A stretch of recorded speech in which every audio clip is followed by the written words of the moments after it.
up, everyone? Sora Senpai Club starting now. Okay, so actually, right now when I'm recording this, it's January in 2021, which means that this is my first recording of the year. Yay! Okay, so the 13th senpai is a voice actor and also he's a CEO of his own company. Please welcome Shinosuke Tachibana! こんにちは。どうも、立花慎之介です。よろしくお願いします。よろしくお願いします。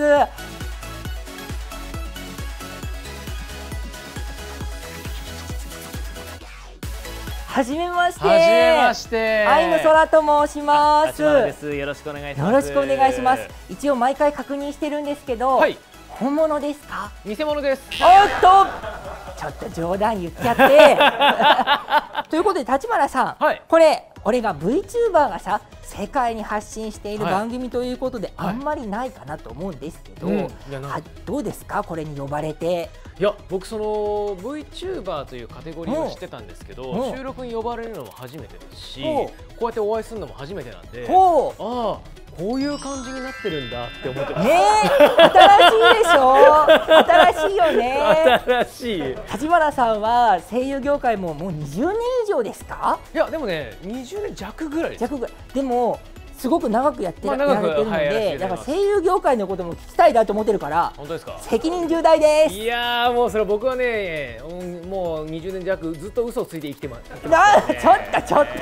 今日僕を呼んだことをね後悔していただきたい。そうか、後悔しちゃうかな。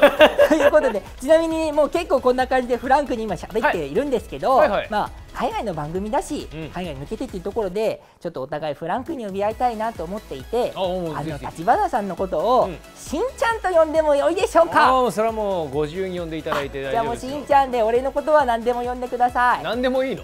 ピンク。そらくんじゃなくてもいい。そらくんでもいいし、ピンクでもいいし、何でも。まあでも普通にやっぱそらくん。そらくんで。まずはしんちゃんをどんどん深掘りしていこうというこちらのコーナーです。先輩 Thank you。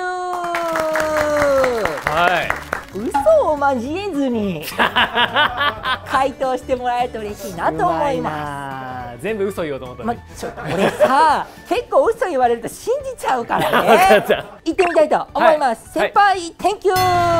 まず1問目、小さい頃の夢は？ゲームプログラマー。え？もう引っかかるのそこで。いや気になっちゃった。気になっちゃった。ボンボンっていくんじゃない？そう。いきなり引っかかった。次はなんで今の仕事に就いたの？きっかけは？きっかけは女神様という作品に出会ったから。なるほど。じゃあ3問目。初めてのお給料は何に使った？多分親に使ったと思うんだけど、あまり記憶にないです。なんかこの番組に出る人大体いいこと言うんだよね。そこじゃあ悪いためにじゃあ変えましょうか。いやいいですよ。キャラチェンジしましょう。4問目はこのお仕事を続けようと決めたのはどんな時？続けよう。そう。特に決めてはないと思います。なるほど。続いてるという感じ。なるほど。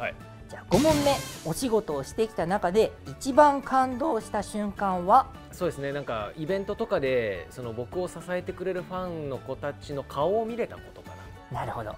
じゃあ6問目。正直この仕事を辞めようと思ったことはある？辞めようと思ったことはないけど、いつでも辞めるよって事務所には言ってます。なるほど、なるほど、なるほど。社長なのに。7問目。生まれ変われるなら何になりたい？生まれ変われるなら何になりたい？特にないけど、もう一度自分になりたいです。なるほど。8問目。ズバリこの仕事に一番必要なことは何？一番。そう。一番必要なこと。なるほどね。じゃあ9問目。今一番挑戦したいことは？ VTuber。やってみたいんだ。なるほど。じゃあ最後10問目は10年後の自分に一言どうぞ。10年後？そう。10年後俺何歳だ？60歳まで生きたい。なるほどね。あれ10年後で52です。2歳。お若いですね。いや全然ですよ。じゃあちょっと1問目から気になっちゃったんだけど、小さい頃の夢がゲームプログラマー。ゲームプログラマー。これはなんで？これは僕小学校の1年生か2年生の頃に、初代ファミリーコンピューターが発売されたんですよ。でその頃から、ゲームが好きだったんです。なるほどね。ずっとゲームをいろんなゲームをやってきた中で、小学生の頃とかにもうゲームを作りたいなと思ってた。あ、そうなんだ。じゃあもう割とその初めてゲームプレイしてからそんな時間経たずに、俺はもうこれを作りたいって。なんかその当時だと本当に簡単なゲームが多かったんで、ノートとか鉛筆を使ってそのゲームをなんか紙状に書いてみんなで遊んでたんですよ。でルールをじゃあちょっとこう変えようかとか、ここちょっとこうしたらもっと面白くなるんじゃないっていうのを繰り返していったら、ゲームをなんか自分で作るとか遊びを自分で作るっていうのが楽しいなって子供の頃思ったんですよ。でそれがあって、だったらゲーム好きだからゲーム作りたいな、ゲームプログラマーって面白そうだなって子供の頃に思ってた記憶があります。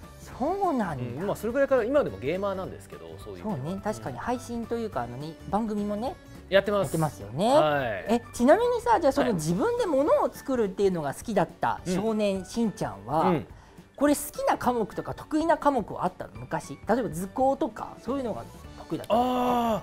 でも確かにその美術技術系は得意ではあったかな。でも高校になった瞬間に声優になろうって目覚めちゃった。なるほどね。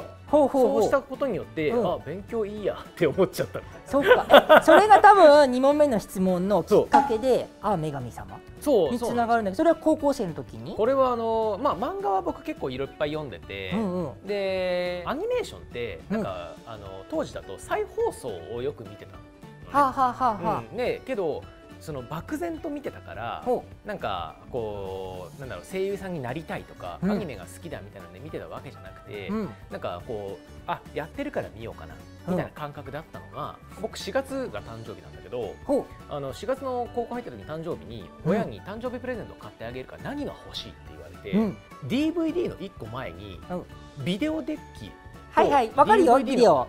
ビデオとDVD は知ってるでしょ？知ってる。その間にレーザーディスクの時代があったの知らないでしょ？なんか名前は知ってるけど多分見たことないと思う。でじゃあ僕そのレーザーディスクのデッキが欲しいって言って買ってもらったの。でたまたまその「女神様」っていう漫画がレーザーディスクになりますよと。っていうのを知って、だったらせっかくだからこの女神様買ってみようと思って、でそのレーザーディスクを買っていろいろこう見進めていったら、めちゃめちゃ感動したんですよ。あ、そうなんだ。で興味を持っていった時に日本国内で初めてその声優さんを特集している雑誌が売られ始めたんです。なるほど。ボル1号とか、そういうのが。で声優さんっていうのを詳しく知って、じゃあ声優になろうって高校1年の時に思ったのがきっかけなんです。その養成所とかには行ってたの？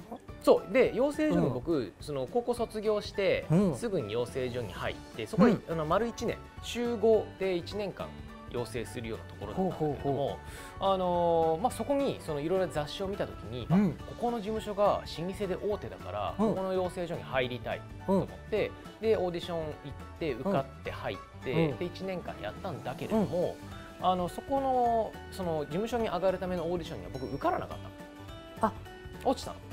なるほど。養成所のくっついてる事務所に、なるほど、入れなくて、でじゃあどうしようかなって思った時に、当時その養成所のカリキュラムの中でやってた日本舞踊とパントマイムっていうのをいろいろ教えてもらったんだけど、それがめちゃめちゃ楽しくて、でしばらく日本舞踊とパントマイムをやろうと。そうなんだ。そうだから僕そこから5、6年ぐらい日本舞踊とパントマイムやってて、一切声を発しない。で養成所行った後に声を発せずに日本舞踊とかやってて。そうやってた。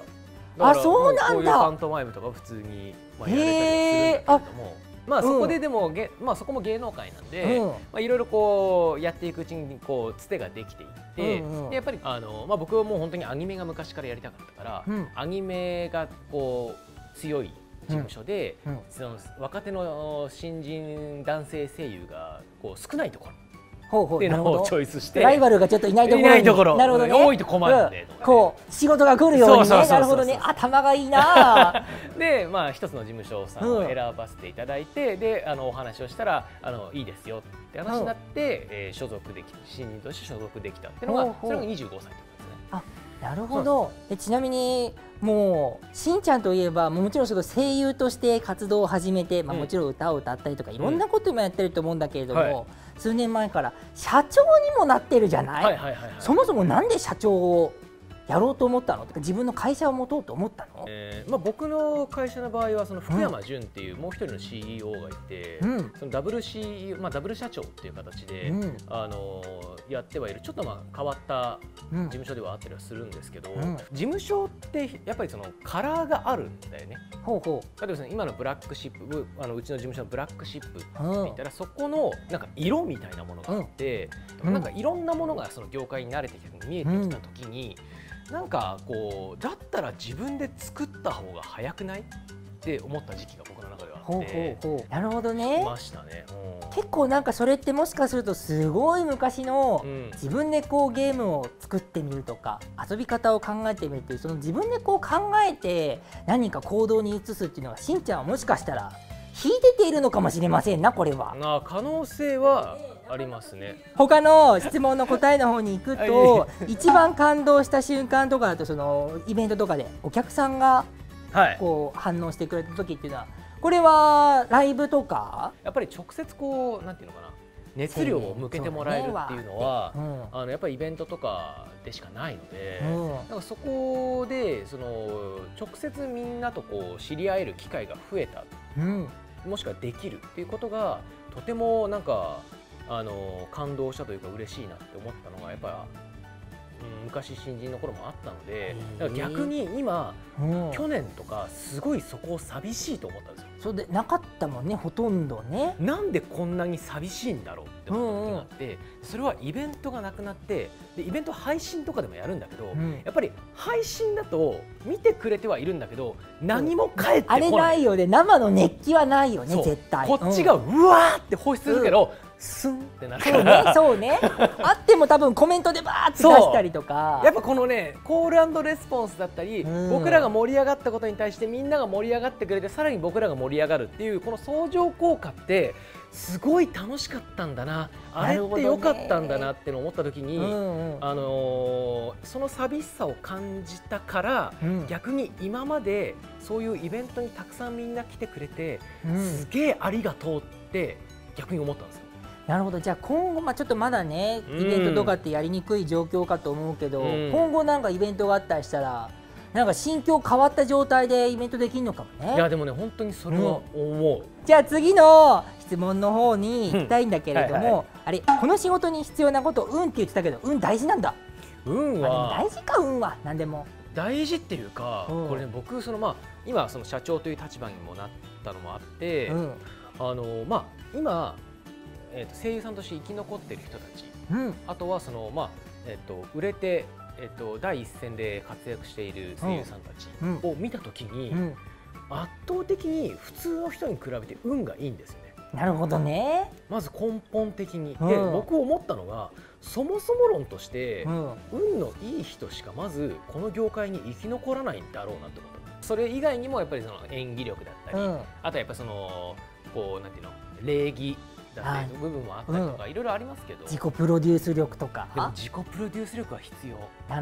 確かに最近はね SNS があるからね、大事だよね。若い子たちうまいなって思って見てますよ。本当？しんちゃんもでもやってるじゃん、ツイッターとかさ。あれはいろいろやっぱりその若い子たちを見ながらどうやったら今の時代に合うのかな。なるほどね。いや頑張りますな。何歳になっても頑張んないと。